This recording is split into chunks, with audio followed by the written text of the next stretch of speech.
ഓം ശ്രീ ഗുരുഭ്യോ നമ. ഒരിക്കൽ അമ്മ പറഞ്ഞു, മക്കളെ, ചീത്ത കൂട്ടുകെട്ട് ഒഴിവാക്കണം, അത് നല്ലതല്ല.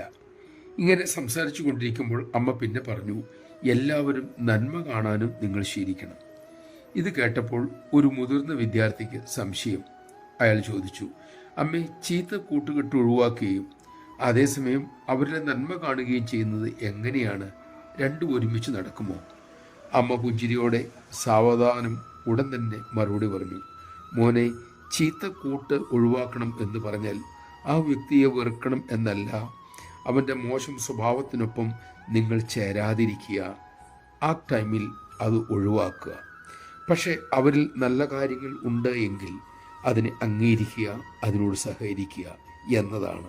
നമഃശിവായ. നമ്മുടെ ഒരു സുഹൃത്തിന് ഒരു ദുശീലമുണ്ടെങ്കിൽ അയാളുടെ ആ ദുശീലത്തിനൊപ്പം നാം ചേരേണ്ടതില്ല. പക്ഷെ അയാൾക്ക് ഒരു സദ്ഗുണമുണ്ടെങ്കിൽ അതിൽ പറ്റുന്നതുപോലെയൊക്കെ സഹകരിക്കുകയും ചെയ്യാം. കാരണം അവർക്കും ഏത് നിമിഷവും തെറ്റ് തിരുത്തി ധാർമ്മികനാകാൻ സാധിക്കുമല്ലോ. തെറ്റുകാരെയും തെറ്റിനെയും വേർതിരിച്ച് കാണുവാനും പ്രതികരിക്കാനുമുള്ള വിവേചന ബുദ്ധി അമ്മയുടെ കൃപയാൽ നമുക്ക് ലഭിക്കട്ടെ.